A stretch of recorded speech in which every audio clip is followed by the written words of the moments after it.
तीसरी सुंदर कहानी, ये अभी उतने अमीर नहीं हुए थे और एक एयरपोर्ट में जब ये अखबार वेंडर को बोले कि भाई मुझे जरा अखबार खरीदना है, उसने कहा ले लो अखबार। इसके पास $100 का नोट था और खुले नहीं थे। अब अखबार वाले के पास भी चिल्लड़ नहीं, बस $100 वहां बड़ा होता है, हमारे देश के 100 रुपए जैसा नहीं होता भाई, वहां सबसे बड़ा नोट $100 ही होता है। तो उसने कहा कोई बात नहीं रख लो, हाँ अगली बार पैसे दे देना। अगली बार ये 3 महीने के बाद उस एयरपोर्ट पे गए, उन्होंने फिर अखबार लिया, उस दिन फिर चेंज नहीं दे पाए और बड़े परेशान हो गए, यार मैं इसको 2 बार चेंज नहीं दे पाया।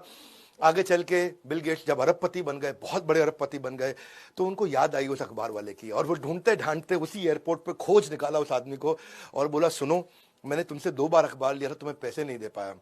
उसने कहा हाँ ठीक बात है। बोले अब मैं दुनिया का सबसे बड़ा अरबपति हूं, मांगो तो मुझसे क्या मांगना चाहते हो। अखबार वाले ने बोल दिया मैंने तुम्हारी तब मदद करी थी जब मैं गरीब था और तुम्हारे पास भी पैसे नहीं थे, लेकिन तुम मेरी अब मदद करने आए हो जब तुम इतने अमीर बन चुके हो, इसलिए मेरी मदद तुम्हारी मदद से ज्यादा बड़ी है, मुझे तुमसे कुछ नहीं चाहिए। और खुददारीपन के चलते उस वेंडर ने बिल गेट्स से कुछ पैसा नहीं लिया। तो आगे चल के कुछ दिनों के बाद, हालांकि बिल गेट्स बड़े चिंतित हुए इस बात को सुन के, वो कुछ कर नहीं पाया उस वेंडर के लिए। किसी ने उनसे पूछ लिया बिल गेट्स आप सबसे अमीर आदमी है, क्या आपसे भी ज्यादा अमीर कोई है? हाँ, वो अखबार का वेंडर मुझसे ज्यादा अमीर है, क्योंकि आज भी उसके 2 अखबारों के कर्ज तले में दबा हुआ हूं।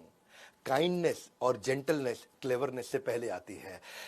अगली कहानी मैं बताऊंगा। पढ़ने का इतना एडिक्शन था, एक दिन फ्लाइट में बैठे और जब फ्लाइट में बैठे तो देखो जो अच्छी सीट्स होती है ना वो आइल सीट होती है, यानी कि बाहर वाली, क्योंकि उसमें स्पेस मिल जाता है, दायां हाथ आप हिला सकते हो।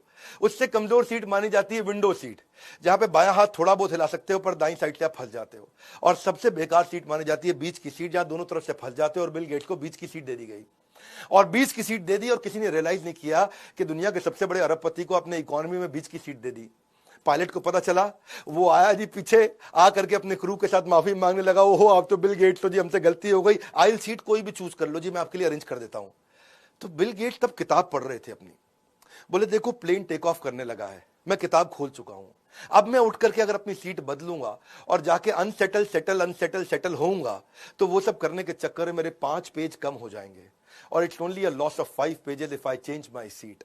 यहां रह करके भी मैंने पढ़ना है और मैं आराम से पढ़ लूंगा, अब तो मैं सेट हो चुका हूं, मुझे पढ़ने दीजिए। बिल गेट्स का इतना फोकस, लॉस ऑफ 5 पेजेस, ये मेरे लिए बड़ी इंस्पायरिंग स्टोरी थी।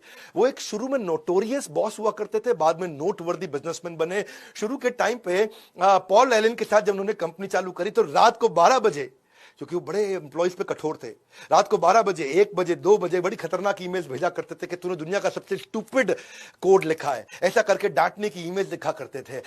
लेकिन जब उससे लोग पूछते तुम इतना कठोर क्यों हो, बोला कठोर तो हूं लेकिन स्टीव जॉब जितना कठोर थोड़ी हूं, वो तो मेरे से भी ज्यादा गुस्सैल आदमी है। तो शुरुआत के दिनों में बिल गेट्स ये मानते हैं कि शायद मैं उतना एम्प्लॉय फ्रेंडली नहीं था, बड़ा माइक्रो मैनेज किया करता था लोगों को, उनकी अटेंडेंस चेक करता था, ये कौन आया, ये कितने बजे आया, ये कितने बजे निकला, ये 6 बजे का टाइम है, 6 बजे निकल गया और ये 6:05 में निकला और बिल्कुल रुकते नहीं, बड़ा माइक्रो मैनेज करते थे। तो उनके दोस्त स्टीव बामर ने भी आगे चल के बोला, पॉल एलन ने भी बोला यार ऐसे मत किया कर, क्या कर रहा है, एम्प्लॉय अच्छा नहीं लगता है, इतने एम्प्लॉय काम करते हैं, आने जाने का टाइम ही चेक करता रहता। इसने कहा ठीक है यार, ये बड़ा बुरा मान रहे हैं जी, मेलिंडा भी बुरा मान रही है। तो इसने क्या किया, इसने लोगों की सारी नंबर प्लेट याद कर ली गाड़ियों की और नंबर प्लेट याद करके पार्किंग में जाके चेक करता था किसकी गाड़ी कितने बजे आई। आगे चल के जब इसका केबिन बड़ा हो गया तो अपनी खिड़की भी ऐसी लगा ली जिससे सारी गाड़ियों के नंबर प्लेट याद किया करता था कि कौन टाइम से आया, कौन टाइम से गया, और इसको लगा कि अब तो किसी को पता भी नहीं चलेगा और मैं चेक भी कर लूंगा इस तरह। बाद में चल करके बिल गेट्स को जब रियलाइज हुआ तो उसने अपने आप को काफी इंप्रूव भी किया।